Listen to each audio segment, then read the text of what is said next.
ver si ¿alguien la quiere grabar? Por sus medios o por Zoom, igual como quieran. No. Ya. Podría grabar. ¿Cómo te llamas? Beltrán Álvarez Carlos Ernesto. Ya. Ya está.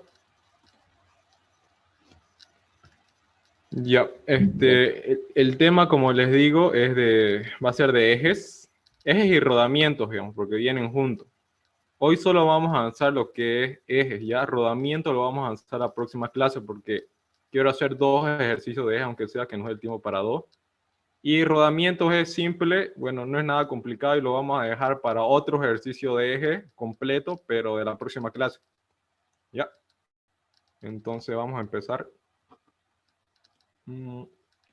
Ya les había dicho, ¿no?, que su segundo parcial va a ser netamente de eje y es un poco más largo, no es más difícil, es más largo y tienen que saber leer bien los enunciados. La clave está en los enunciados. Son largos y a veces chipan porque tienen mucha información y uno no sabe cómo interpretarla.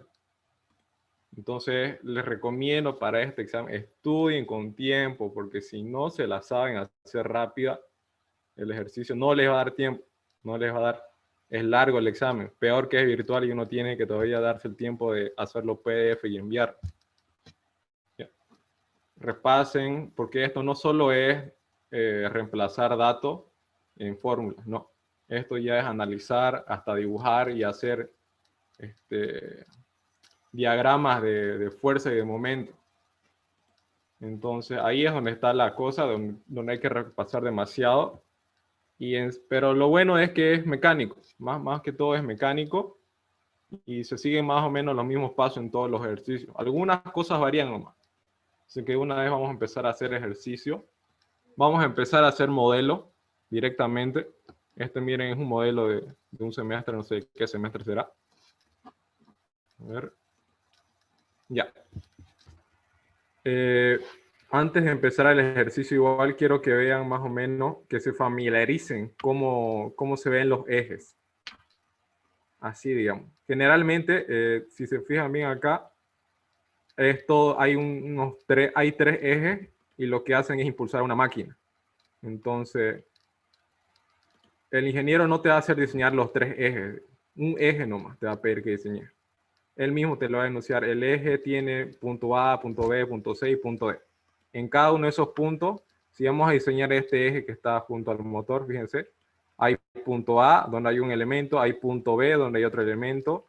Perdón, el punto B es este acá donde está el apoyo, el punto C es acá donde está el engranaje, el punto D es donde hay otro elemento que son engranajes y el punto E aquí es otro elemento de apoyo. O sea, así se vería de una vista bonita como es un eje, ¿no? Que tiene elementos, que tiene un motor que le va a transmitir la potencia y la velocidad al eje, y este eje la va a botar a una máquina, fíjense, a esta máquina. Entonces, eso es lo que hacen los ejes, transmiten potencia y pueden aumentar y reducir velocidades, ¿ya? Ese es el fin. Por ejemplo, este eje puede estar girando a 1000, mi eje puede estar girando a 500, y mi máquina final va a girar a 200 revoluciones por minuto. Ese es su fin, cambiar velocidades y transmitir potencia. Estos ejes giran a velocidades que tenemos que calcular. Y importante también es el sentido al que gira mi eje. ¿Ya? Se los digo en esta imagen porque aquí se ve mejor para que lo apreciemos. Es importante ver si gira en sentido horario o antihorario. Por ejemplo, si este motor de acá gira al sentido horario, y fíjense, este motor está acoplado a una polea. Y esta polea, con otra polea, es la que le va a transmitir la velocidad y la potencia a mi eje que yo voy a diseñar. Entonces, si este gira en sentido horario, ¿en qué sentido va a girar mi eje de acá, esta polea de acá? También en sentido horario, porque las poleas ambas giran en el mismo sentido. Así es como obtengo, miren, el sentido de que gira mi eje. Fíjense. Entonces, si fuera diferente, si fuera el motor que estuviera acoplado a los engranajes, es diferente. ¿Por qué? Porque si mi motor aquí gira en sentido horario Mi engranaje que está acoplado al motor, este giraría en sentido horario también. A ver.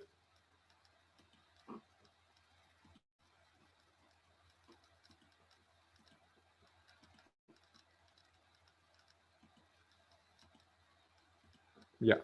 Si mi motor que está en sentido horario estuviera acoplado a un engranaje, como en este caso, aquí digamos, este gira en sentido horario, pero su piñón que tiene acoplado en el eje que yo estoy diseñando va a girar en sentido antihorario, porque los engranajes giran en diferentes sentidos.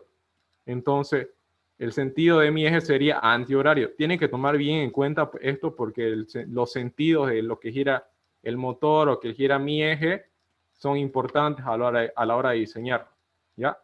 Ahora bien, esta es una vista bonita, digamos, una vista bonita de cómo se ve un eje, pero en los ejercicios que vamos a tener, las vistas que les da el ingeniero, lo máximo es así. Entonces ustedes ya tienen que saber hacerse la idea de que así lo van a ver el eje y la otra vista está aquí abajo. Es la vista que ustedes se tienen que dibujar, ¿ya? Entonces fíjense, acá el ingeniero da el ejercicio, da los datos y te da el dibujo de lo que es el eje de la vista frontal, se puede decir. ¿Ya? Entonces vamos a ir leyendo. El eje de la figura es de acero estirado en frío, con límite a la rotura de SU de 69 y límite a la fluencia de 51. Aquí debería decir KSI, pero se le escapó el P. Y entonces hasta ahí ya me da el material, me da unos valores de la figura. No me dice el material, solo me dice que es acero estirado en frío.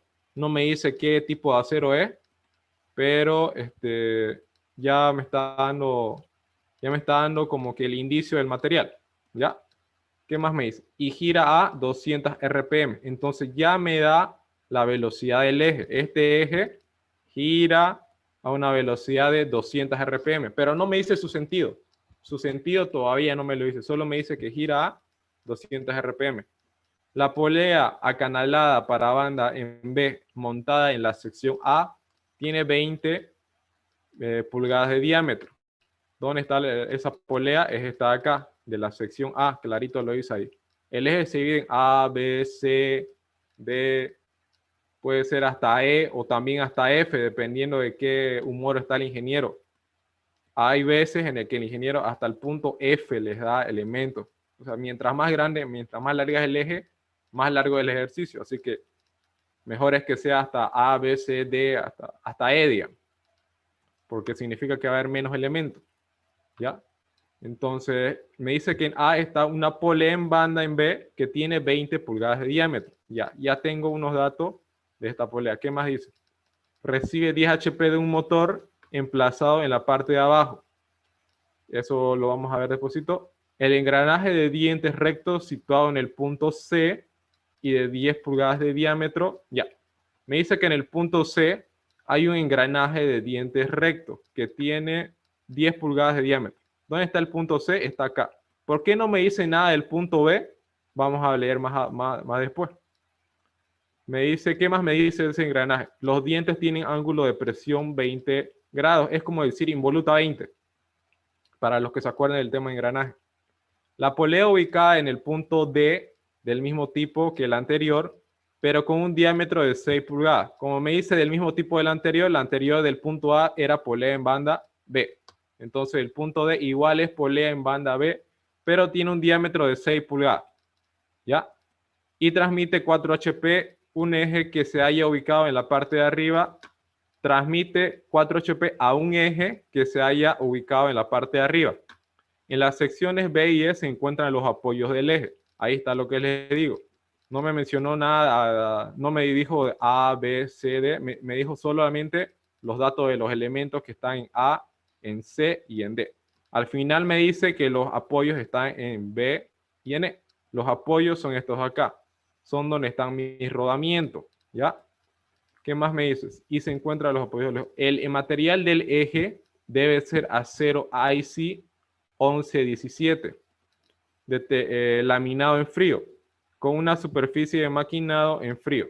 Utilice un factor de diseño igual a 2. Determine el diámetro en el punto B. Ya. La finalidad de diseñar eje es encontrar los diámetros en cada punto. Entonces, en el punto A va a tener su diámetro, el punto B igual va a tener su diámetro. Cada punto tiene su diámetro. Y el ingeniero, como no es tan malo, bueno, o no te va a pedir que halles todos los diámetros de cada punto, solo te pide 2. Te va a pedir 2. En este caso no sé por qué pidió 1, pero generalmente en todos los exámenes pide 2 puntos. Él te va a decir qué punto. Ahí te lo va a poner en blanco, como en este caso, y te va a decir, digamos, el grupo de la A a la Z, hálleme los diámetros de A y C. Grupo de la M hasta la O, los diámetros de B y D, así para que no hagan lo mismo. Ya, entonces, ahora sí vamos a empezar con el ejercicio. Ya vimos cómo tenemos que leer los datos. Ahora bien, vamos a hacer el dibujo de abajo. Este es el dibujo más importante. Es donde ustedes tienen que hacerlo bien para ubicar bien sus elementos. ¿Ya? Vamos a ir leyendo. ¿Qué dice? Dice en el punto A, o la polea encanalada por a bandas en B montada en la sección A tiene 20 pulgadas de diámetro. Entonces, ustedes bajan ahí y se dibujan de vista lateral, se dibujan su polea. Su polea, ahí mismo en el dibujo, anótenle sus datos. Anótense los datos que le da el enunciado.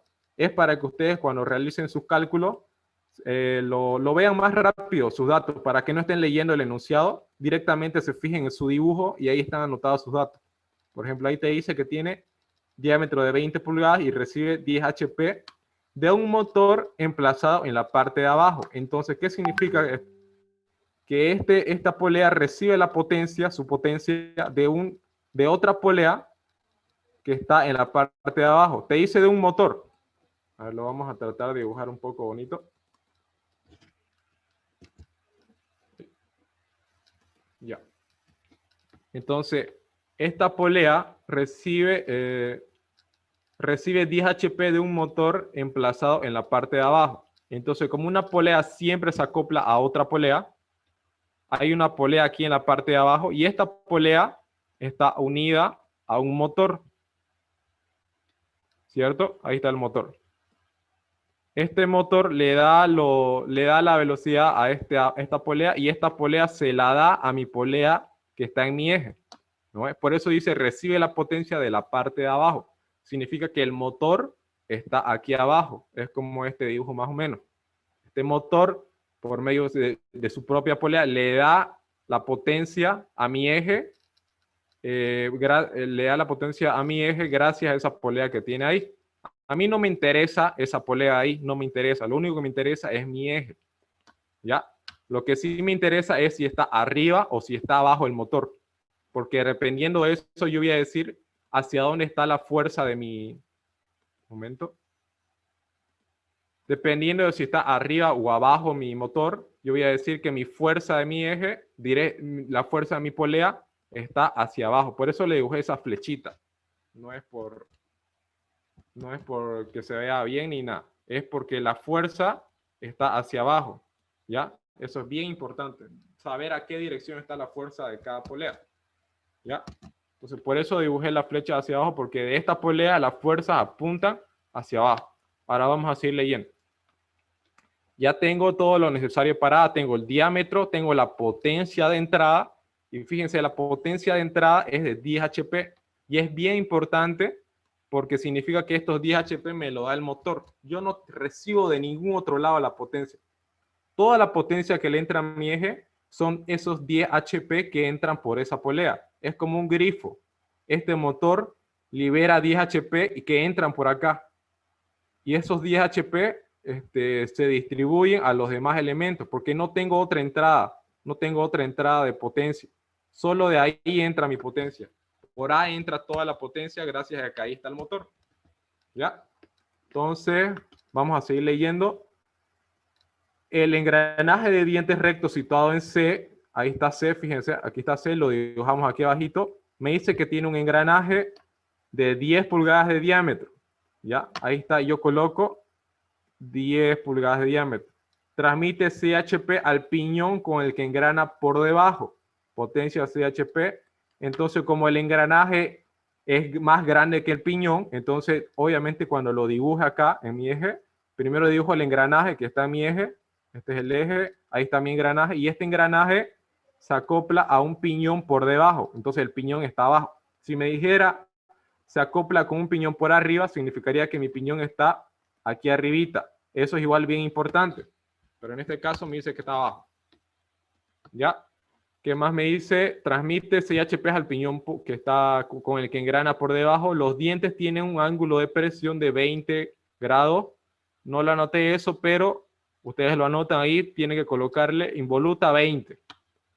Ya no me dice nada más. No me dice nada más. La polea ubicada en el punto D, que me dice que es igual que el anterior, o sea, polea en B, o banda en B, mejor dicho, pero con un diámetro de 6 pulgadas. Me dice que en el punto D esta banda tiene diámetro 6 pulgadas. ¿Qué más me dice? Transmite 4 HP a un eje que se haya ubicado en la parte de arriba. Entonces me dice que esta banda, esta polea, va a transmitir la potencia hacia una... A ver un ratito. Va a transmitir su potencia hacia una polea que está arriba. ¿Ya? Sí, ahí lo dice. A un eje que se encuentra en la parte de arriba. Esta polea entonces tiene su fuerza dirigida hacia dónde?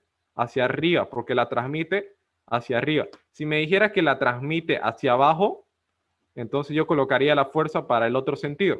Los sentidos de la fuerza son lo más importante en el dibujo. Cuando hacemos el dibujo lo hacemos con el fin de tener los datos y tener las direcciones de la fuerza. ¿Ya? Por eso hacemos este dibujo. Ya, entonces como me dice que a un eje que se haya ubicado en la parte de arriba, la fuerza está hacia arriba, en las secciones B y E se encuentran los apoyos del eje. En B, aquí está B, y aquí está E, bueno, lo dibujé aquí. B y E están los apoyos. Ahí no se dibuja nada, no tienen que dibujar nada. Solo nos importan los elementos que son los importantes. Hablando de eso, los elementos que siempre hay